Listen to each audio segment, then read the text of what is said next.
Você vai fazendo, vai progredindo na vida da fé, você começa a questionar as coisas que você sabe, que você acha que sabe, que você tem de opinião. E muitas vezes assim se criou aquela coisa de opinião pessoal. Mas aí quando você começa a fazer todo assim um questionamento de onde vem a minha opinião pessoal, porque o comunismo ele é ótimo para fazer a seguinte coisa, né? Ele simplesmente implanta em você a opinião e diz para você que aquilo é opinião sua, você concordou, você achou. A partir de um certo ponto, você já não identifica mais de onde veio a ideia, você defende com unhas e dentes porque você acha que ela é sua. Então, meus irmãos e minhas irmãs, se uma ideia nossa, que nós tenhamos assim por nós mesmos, já pode ser uma ideia errada inspirada pelo diabo, calcula então uma ideia que não é nossa, que foi inspirada pelo comunismo, que é a mesma coisa que dizer que foi aí inspirada pelo diabo, não é mesmo? Então, o problema é o seguinte, nós vivemos num oceano comunista. É um oceano, assim, além do ar que está em nossa volta que a gente não vê, o comunismo também está. E a gente não percebe mais. E a grande vitória, segundo aí um filósofo comunista, é quando as pessoas que não são comunistas defendem ideias comunistas. É a grande vitória deles, porque você defende a ideia como se fosse sua, não é, e aí você simplesmente acha que é sua opinião, e muitas vezes a gente defende a ideia porque a gente acha que a ideia está certa e até que foi a gente que pensou, né? E de repente não é, de repente é implantada essa ideia, justamente aí uma ideia comunista plantada exatamente aí em nós e não tem nada a ver exatamente com justamente a gente, a igreja, o que Deus realmente quer que a gente pense. Nós temos que estar afiados com o nosso Senhor. O que vale é o que o Senhor diz, o que vale é o que o Senhor plantou, o que vale é o que o Senhor diz que é certo. Então a gente combina da seguinte forma, daqui para frente o que Deus diz que é certo, o que Deus diz que é errado, mesmo que a gente não concorde, porque a gente aprendeu diferente.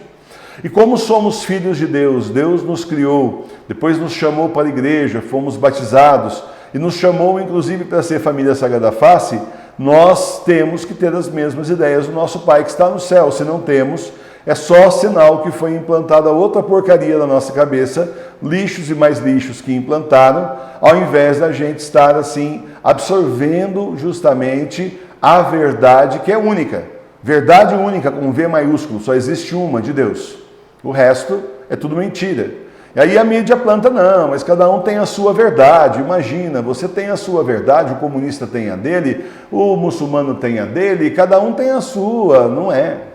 Existe uma verdade única. Olha, eu recomendo assim, muito assim, fortemente mesmo, que todos vocês, se não fizeram isso ainda, estudem o Catecismo São Pio X. E se já estudaram inteiro, comece de novo. Estude. Estude assim trecho por trecho. Tem gente que quer ler um negócio como se fosse romance, não é possível. Tem que ler e tem que refletir. Melhor ainda se você tiver a bênção de ter junto com você uma pessoa que estude com você. Que você leia ali, né, de repente um horarinho de manhã, ou um horarinho à noite, né, mas no fim do dia, você consiga assim ler com essa pessoa. Mas se você não conseguir ler com ninguém, porque na sua casa estão nem aí para a igreja verdadeira, acontece, né, não tem problema, leia com seu anjo da guarda. Convida seu anjo da guarda para ler com você e te explicar, e peça ao Espírito Santo para você entender, porque o Catecismo de São Pio X é maravilhoso. Olha, naquela parte do creio, primeiro ele começa explicando creio. Leia lá a parte do creio que ele explica, creio na Igreja Una, Santa, Católica, Apostólica. Leia lá.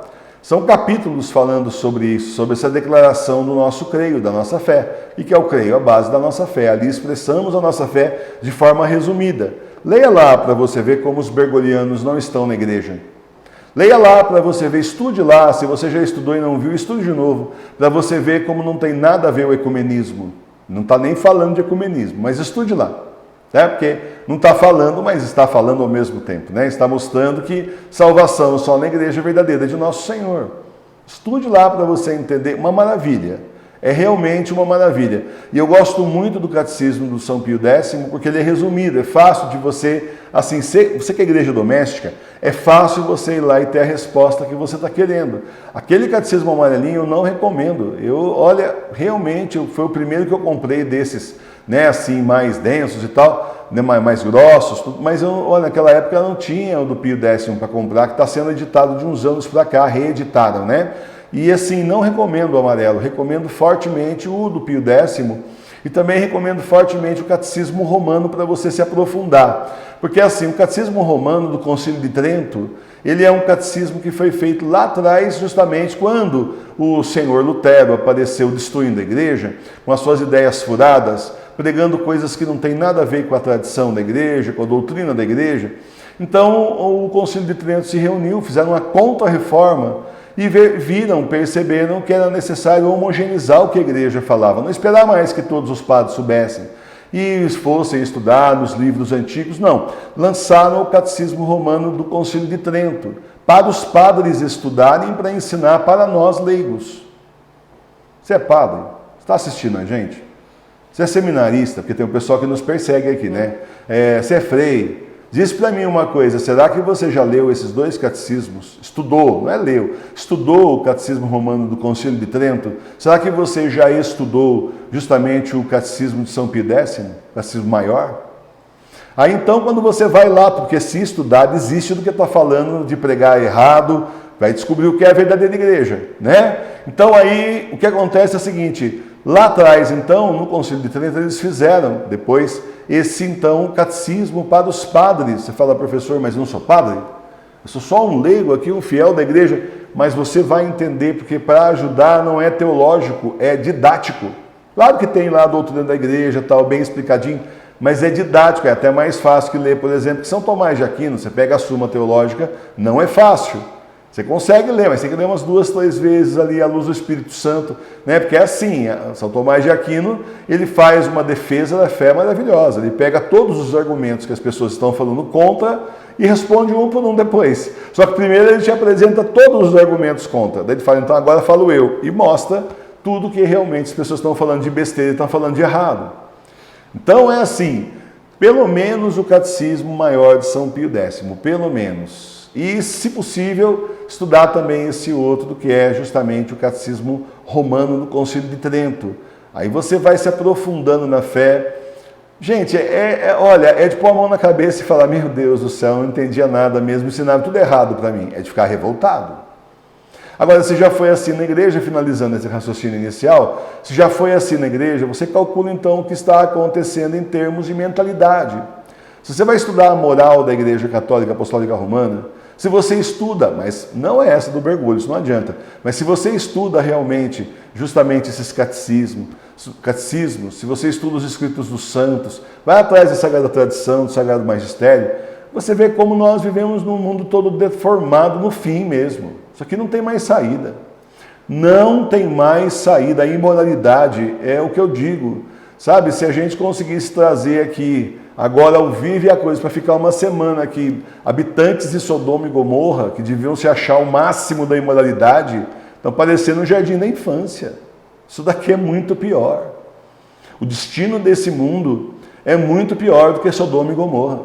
Mas é assim, a imoralidade máxima na época era isso, agora é o nosso mundo, que está muitas vezes na frente, contra Deus e imoral. Então, meu irmão e minha irmã, vamos questionar o que nós aprendemos na igreja falsa, vamos questionar o que nós sabemos, tenha coragem de olhar para você mesmo e questionar as suas próprias opiniões, os seus conhecimentos, os seus saberes. Peça ao Espírito Santo que te ajude, para que você realmente entenda o que é de Deus, que está em você, e o que é do demônio, do mundo. Você vai descobrir que tem muito pouca coisa de Deus em você e tem muito mais coisa do mundo do que você gostaria. Aí vai ser preciso fazer um trabalho sério para tirar, extirpar cirurgicamente essas coisas de você, espiritualmente e ao mesmo tempo cirurgicamente na forma espiritual, para que você possa então tirar o lixo e colocar os tesouros de Deus na sua alma, na sua vida, no seu coração, ir se modificando para que você seja cada dia mais um tanto a mais de Deus, tá certo? Não faça da religião um self-service. Aceite o que a Santa Igreja Católica Apostólica Romana tradicional de 2000 anos ensina.